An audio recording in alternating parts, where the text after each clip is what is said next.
This is Democracy Now! I'm Amy Goodman as we turn to the growing controversy over police use of facial recognition technology after the first known case of police wrongfully arresting someone in the United States based on the technology, though critics say there are likely many more cases that remain unknown.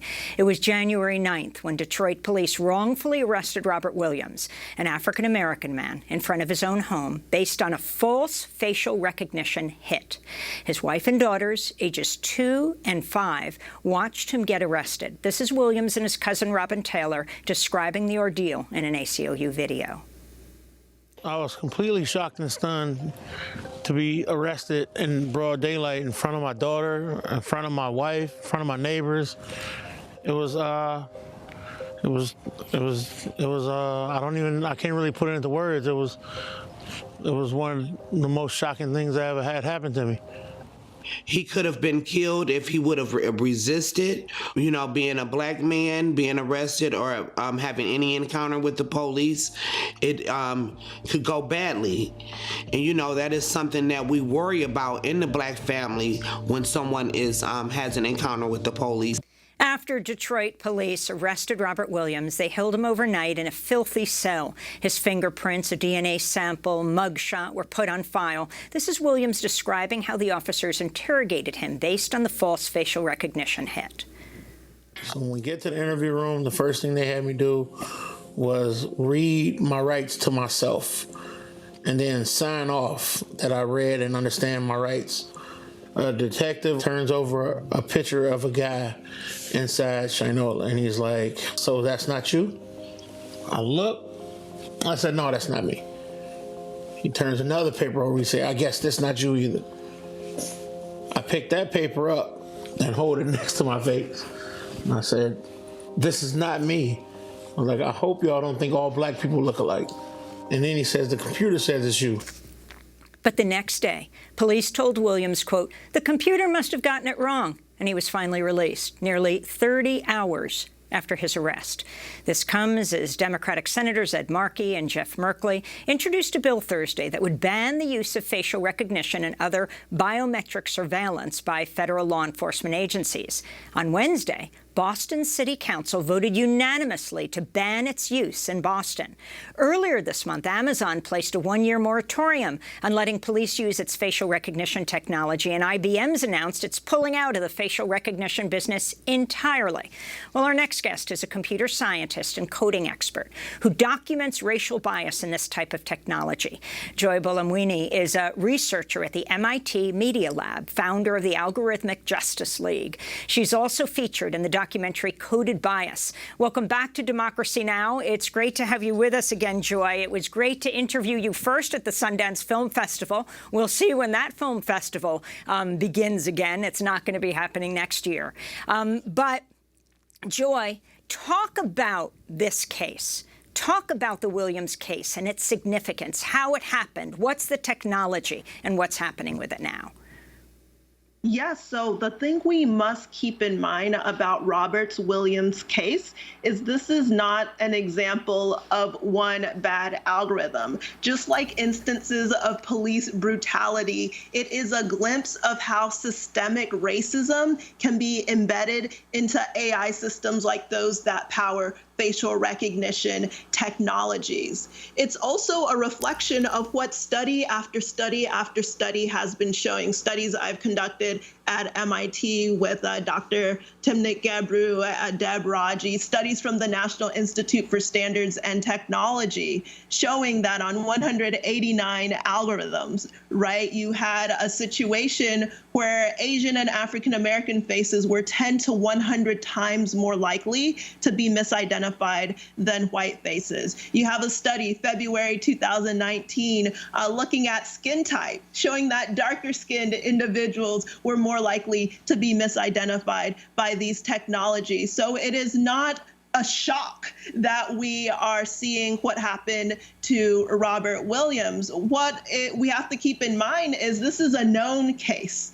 And we don't know how many others didn't have a situation where the police or the detective says, oh, the computer must have got it wrong. And this is an important thing to keep in mind. Oftentimes, even if there's evidence in front of you, this man does not look like the picture, there is this reliance on the machine. And when you have a situation of confirmation bias, particularly when Black people are presumed to already be guilty, this only adds to it. Now, the other thing I want to point out is you can be misidentified even if you're not where a crime happened. So in April 2019, you actually had Miss Majid. She was a Brown University senior who was misidentified as a terrorist suspect in the Sri Lanka Eastern bombings. She wasn't in Sri Lanka. In the movie Coded Bias, the filmmaker shows a 14-year-old boy being stopped by police in the UK because of a misidentification. So again, this is not an example of one bad algorithm gone wrong, but it is showing, again, that systemic racism can become systematic when we use automated tools in the context of police. Let me play a clip from the documentary Coded Bias that shows that story. Police in London stopping a young Black teen based on surveillance. Tell me what's happening. This young Black kid in school uniform got stopped as a result of a match. Took him down that street just to one side, like very thoroughly searched him. It was all plainclothes officers as well. It was 4 plainclothes officers who stopped him.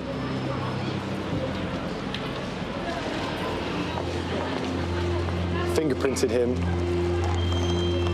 After about maybe 10, 15 minutes of searching and checking his details and fingerprinting him, they came back and said it's not him.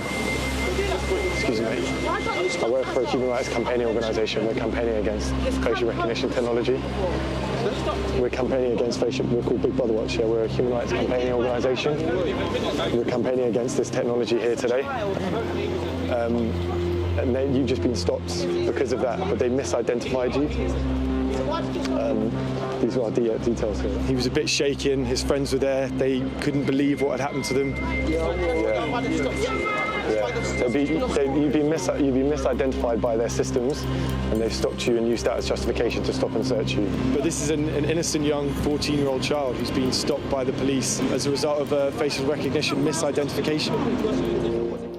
So that is an excerpt from Coded Bias that premiered at the Sundance Film Festival. And I incorrectly said it was canceled, the Sundance Film Festival. I don't think we know that officially for 2021. But Joy, tell us more. He was 14 years old. Yes, and him being 14 years old is also important because we are seeing more companies pushing to put facial recognition technologies in schools. And we also continuously have studies that show these systems also struggle on youthful faces as well as elderly faces, as well as on race and on gender and so many other factors. But I want to also point out that while we are showing examples of misidentifications, there's the other side. If these technologies are made more accurate, right, it doesn't then say accurate systems cannot be abused. So when you have more accurate systems, it also increases the potential for surveillance being weaponized against communities of color, Black and brown communities, as we've seen in the past. So even if you got this technology to have better performance, it doesn't take away the threat from civil liberties. It doesn't take away the threat from privacy. So the face could very well be the final frontier of privacy, and it can be the key to erasing our civil liberties, right? The ability to go out and protest.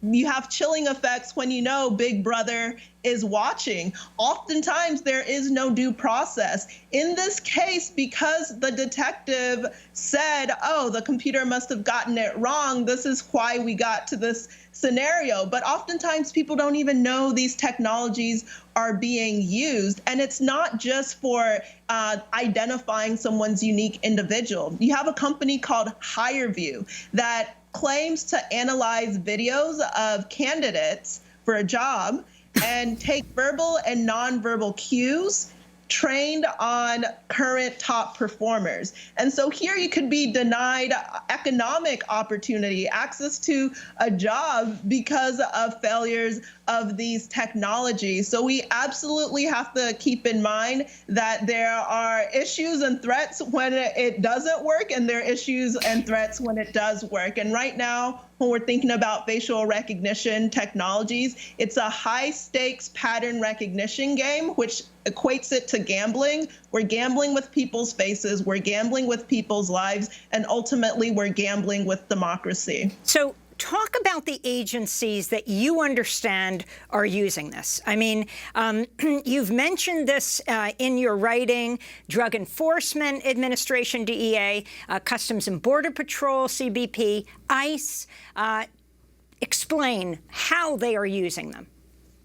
Right. And in addition to that, you also have TSA. So right now we have a wild, wild west where vendors can supply government agencies with these technologies. You might have heard of the Clearview AI case, where you scrape 3 billion photos from the internet, and now you're approaching government agencies, intelligence agencies with these technologies. So they can be used to have investigative leads, right? Or they can be used to interrogate people. So it's not a situation where there is transparency about the scope and breadth of its use, which is another situation where we think about due process, we think about consent, and we think about what are the threats of surveillance. So, Joy, you have written, we must fight surveillance to protect Black lives.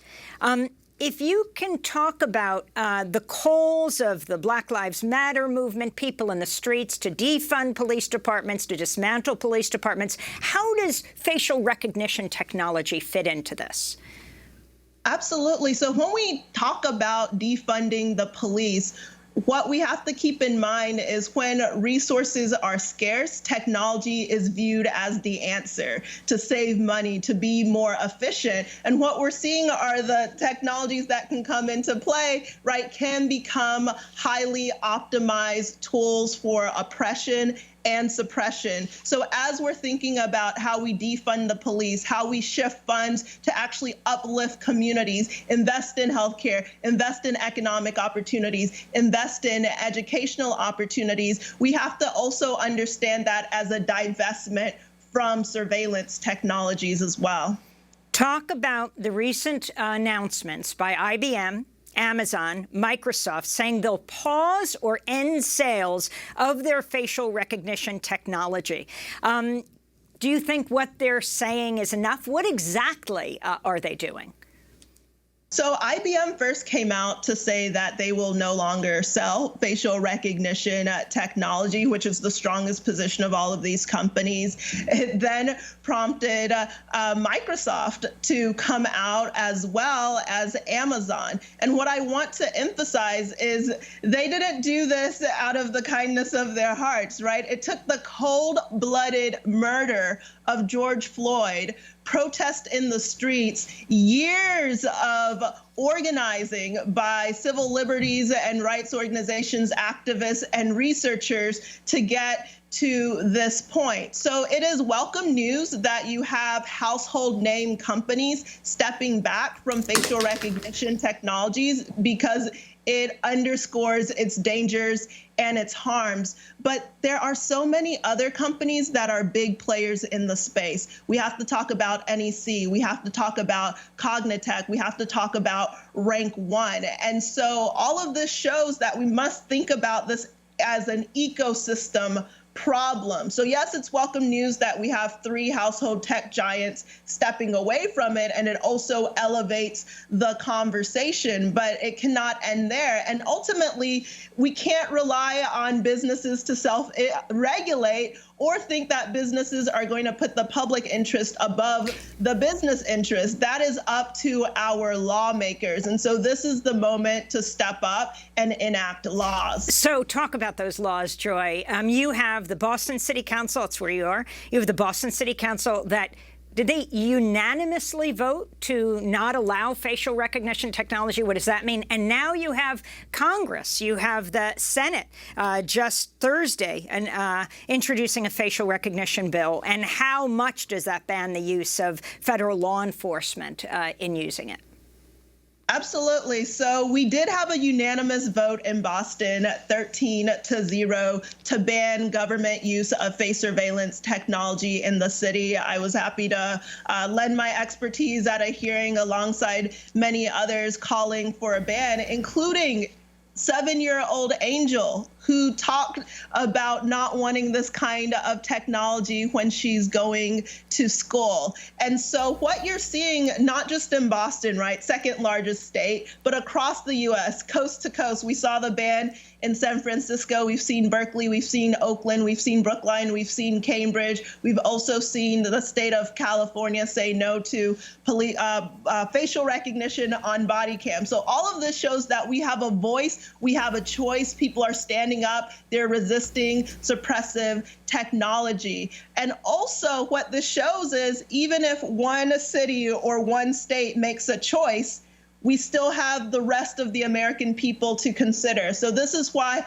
I was extremely happy to see the recent act that was announced this Thursday for the Facial Recognition and Biometric Technology Moratorium Act, because now we can say, let's at least provide base level protections for all of the United States. This is the strongest bill that has come out of Congress yet.